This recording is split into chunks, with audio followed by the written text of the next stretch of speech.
Welcome back to Gold Derby. I'm Christopher Rosen. I'm pleased to be joined by Tamara Deverell, the production designer on Guillermo del Toro's new film, Nightmare Alley.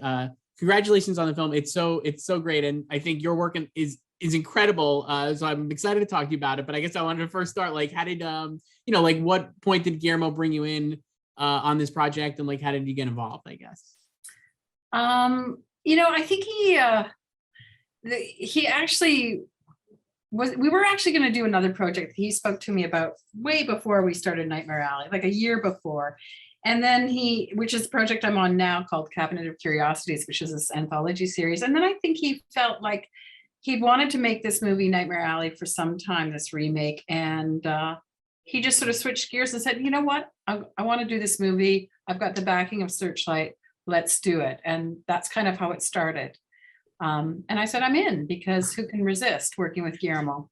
It seems like from the people I've spoken to on the production, it seems like everybody obviously loves working with him. And I think that enthusiasm you could see on screen, even in something that's serious, as like, this is obviously not a lighthearted film, but I mean, you could really see the passion and the energy that he brings to it. And it kind of goes, through all the departments. I know you mentioned obviously that it's a remake or readaptation of the noir novel. And then so like when you get brought on, do you like go back and look at how they did things, or since it's Guillermo has such a specific vision, are you kind of like, going to go in cold and like kind of just based on what he wrote and with mostly on what he wrote. I mean, he encouraged us to look at the film, and all of us did, all the department heads, and then kind of forget about it because we were making our own film, which is a Del Toro film. And there is a sort of very signature style and look, as we all know, to Guillermo's movies that I certainly embrace.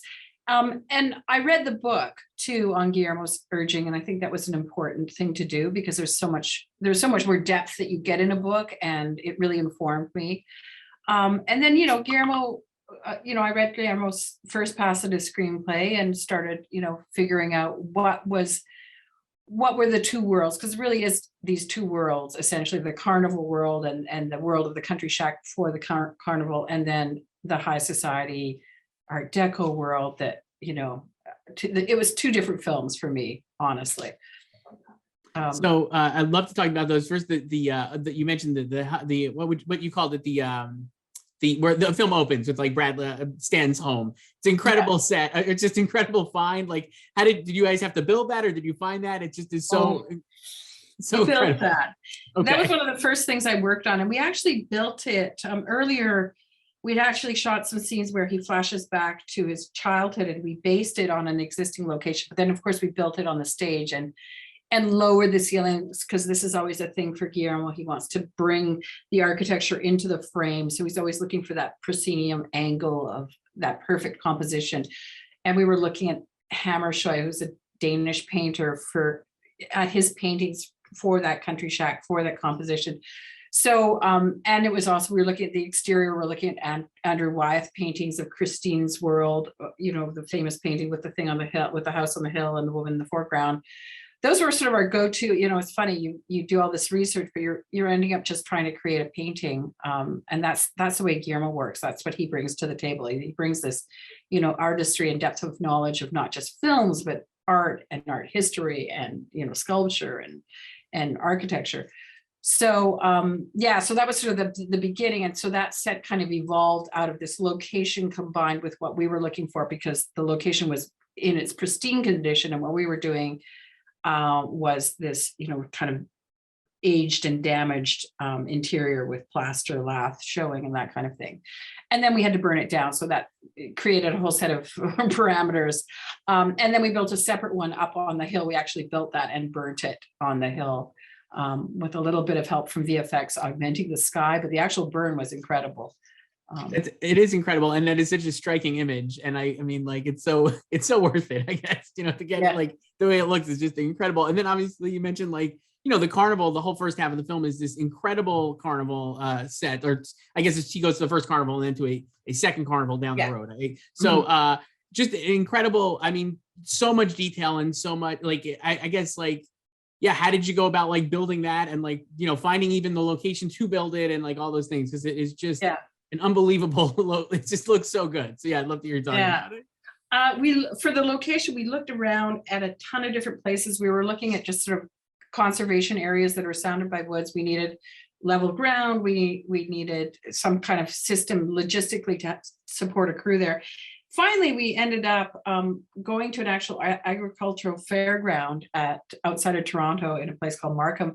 And we used their parking lot, their overflow parking for their once a year agricultural fair, which basically a grassy field. But the whole geography of the area suited our story, which, you know, the carnival's in the Midwest and it had cornfields around it. It had roads, it had a barn. We did the hobo camp at the very end where the night scene where Stan's in the hobo camp. We did that around the bend at that same location. So it had buildings for us to build in, like there was a hockey arena. We actually put some of the sets in the hockey arena and we pre-built things in the hockey arena. So it was just that it was a great location and it had support. It had, you know, things you don't think about, like washrooms and all these logistical things that made our lives easier. And then, you know, in terms of the research for the carnival, we went back to early circuses and carnivals and banners, a lot of banner research, because that was such a big part of it. And we developed a hand for doing the banners. And one of my great, awesome team members, Andy Sang, just sort of spent 2 weeks literally copying, and we purchased a couple of banners to just have old banners to look at. And he got the hand of the Carney banner maker, and we spent a lot of time on those. The tents we custom built using Armbruster, which is a company in the States, in the Midwest. They've been doing it for years and years. They do it for film.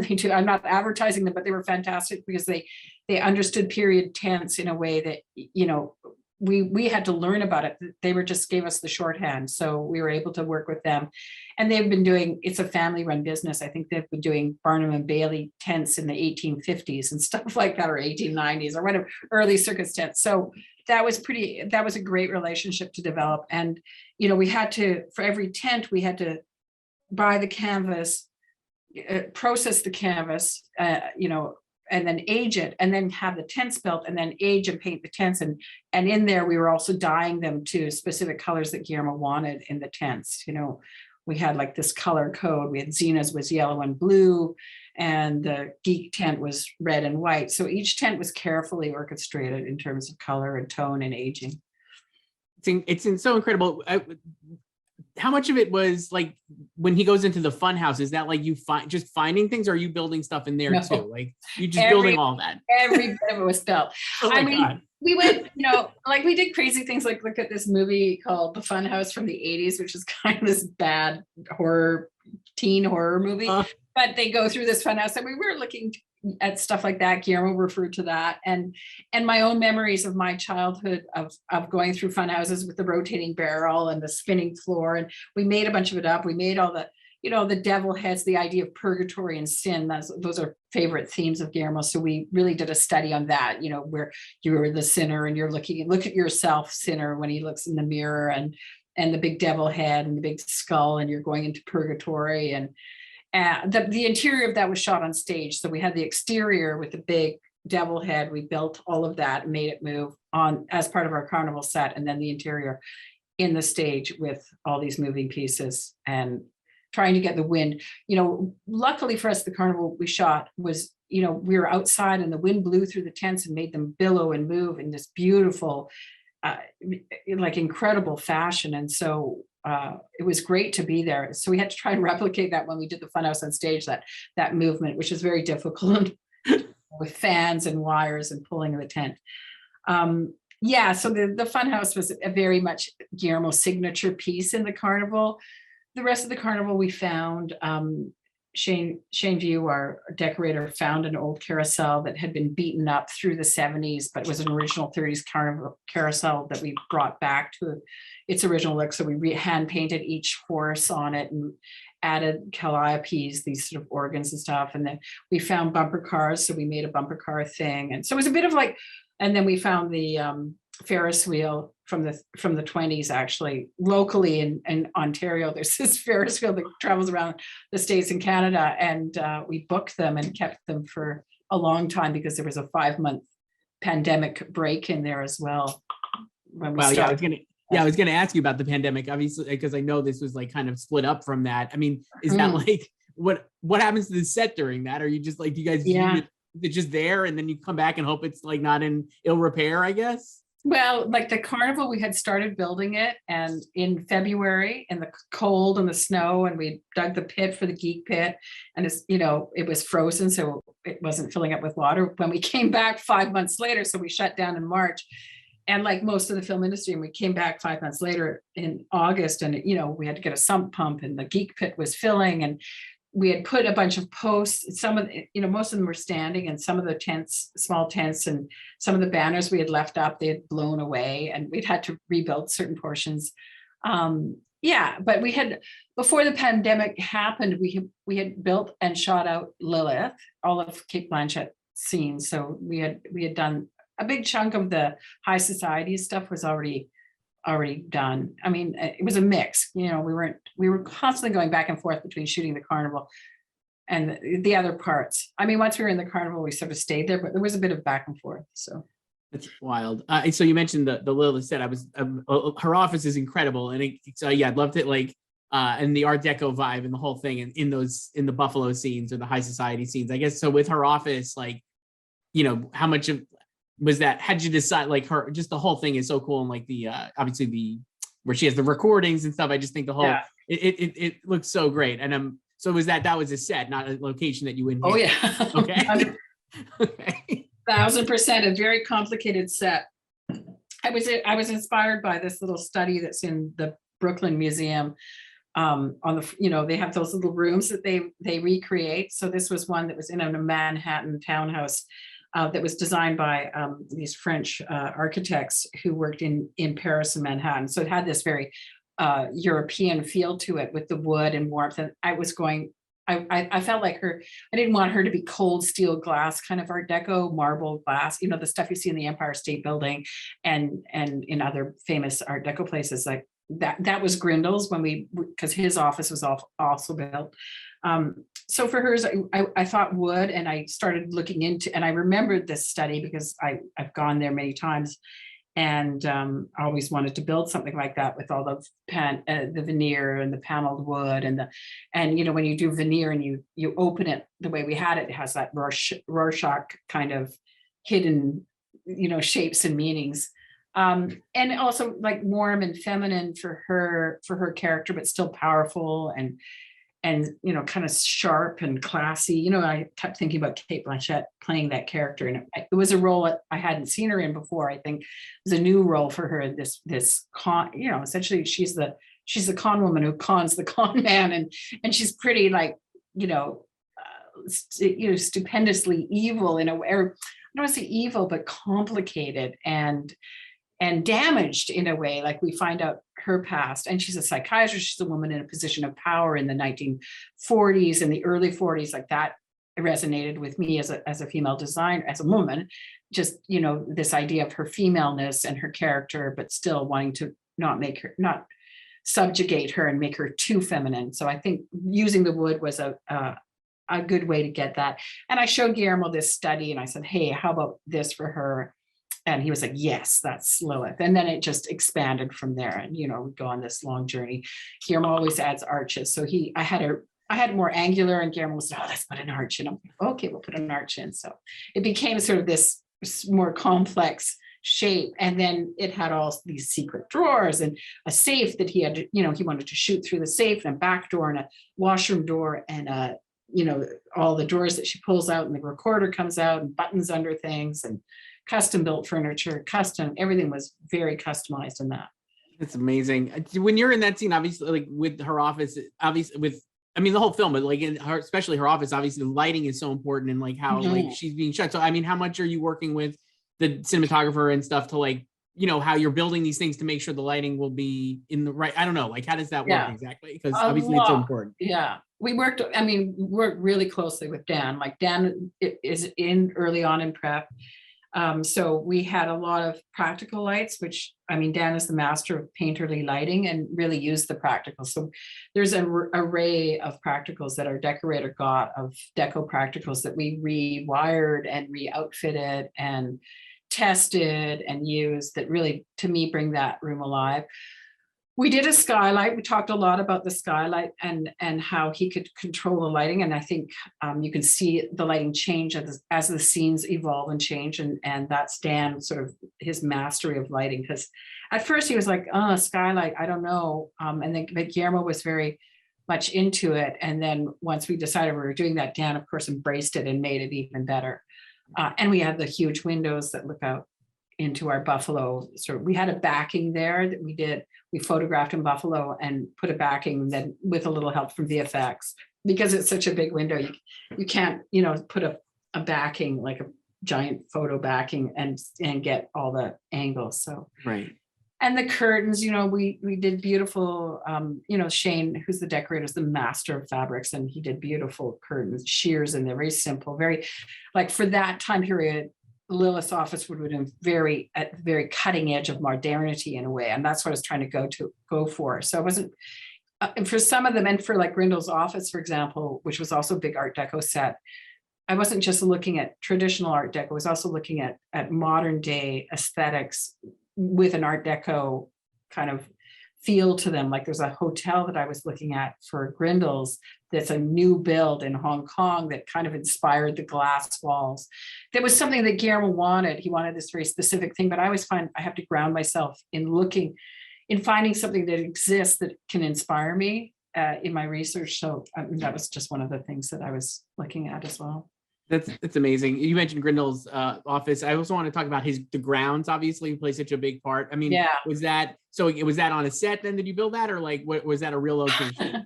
I wouldn't call it a set. No, that's a location. Okay. That's outside of Toronto in Oshawa. And it's like a museum now. It's called Parkwood Estates, and they have these beautiful grounds.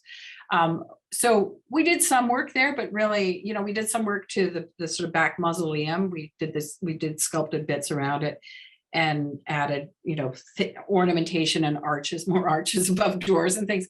And we added a bit of greens and a lot of snow dressing to the actual formal grounds, but it's one of those traditional French kind of gardens with the fountains and stuff. The visual effects helped a lot with the snow, and they made twirling snow and beautiful things I have to give them full credit for taking it up a notch for that whole sequence. So there were elements there that we built, like the gate where he locks in, but we were sort of replicating what was already there and just making it a little more delicious. And then when they go on the other side of the gate and there's the whole thing with the road, we actually ended up building that with a lot of green screen in a garbage dump lot that the city of Toronto owns that's near the studio. I'm in the same studio. So it's just down the road. So part of it was kind of a partial build, a lot of greens. We had excellent greens. Guillermo loves things like the wrapped burlap, and I was doing that when I worked with him on Strain. He loves like these wrapped forms. So we took a lot of the bushes there and we wrapped them in burlap. And it's just it's kind of a Guillermo thing. It just adds this other element to it that is, it's about shape and what are these shapes kind of in the distance. Yeah, no, it's really so incredible. I think like when you watch his films, obviously the artistry and like the crafts are just the top level. And I mean, like obviously, like I think this one especially. I was just like I know you've obviously worked with him before. I mean, like what do you love about work? Like what is it about him that like attracts it? Like I feel like he's bringing on, I mean, not just yourself, but like top people in their fields, right? Like they're all kind of like want to work with him. And I would, what for you, what like excites you about working with him? I mean, I think it's just an instant, because he's so creative and artistic. There's an instant language and understanding there that we don't have to say a lot. It's just like, I'll show, or we'll draw together. I'll just show him, because he's an artist himself and I'm an artist and I work with artists, that there's just a shorthand there. And his expectations are so high, like he just wants to achieve excellence with everything. And he brings all of his creative heads, Dan Laushton with the lighting and Lewis with the costumes, all of us go to his level. Like there's just, he holds such a high bar, and he doesn't want to scrimp on anything. He doesn't want to think about money. you know, he leaves that producer part of it aside. He's just like, let's not talk about how much it's going to cost. Let's just do the best we can. And sometimes the best we can doesn't even cost that much. It's just, let's just go for the dream. And, you know, so like the pickled punks in the jars, you know, we spent so much time custom finding the jars and custom making them the sizes to fit with the little prosthetic creatures and these rods, and testing the different liquids and the different viscosities and tones of the liquids. And, you know, it's a lot of testing of color, like the reds that we used for the Geek Pit, and for some of the, and then again, we sort of bookended the reds. It's not, to Guillermo, it's not just like a blood red. It's like this, he references like the Qing dynasty lacquer red of Chinese antiquities, you know, this pigeon blood red lacquer. So everything has a level of just, you know, exactitude and finesse, you know, and like even like for Lewis, for the costume, where the decision to put Molly in red, like that's one of Guillermo's signature things, is to that use of red with the character. And, you know, Molly sort of represents innocence, but then she's in this red coat and hat that make her stand out. So it's that playing around with the color. I mean, he's done that before. I think he did that on a few of his other films with the red. And I know Spielberg did it too on Schindler's List with the little girl in the red. But it's in, and you know, it's this interesting idea of color becomes a signature or like a musical note almost. It's incredible stuff. I love hearing you talk about it, and I think the film is just wonderful, and your work on it is, I know like a lot of the reviews and early responses have been like singled out. Like it's rare, I guess, that like production design gets singled out, but like it really or maybe in reviews, but like that was like a top mind thing. I think people are really excited about your work in the film, and the film itself is great. So Tamara Deverell, thank you so much for doing this. Nightmare Alley is in theaters on December 17th. You can see it there. Thank you so much. Awesome. Thank you.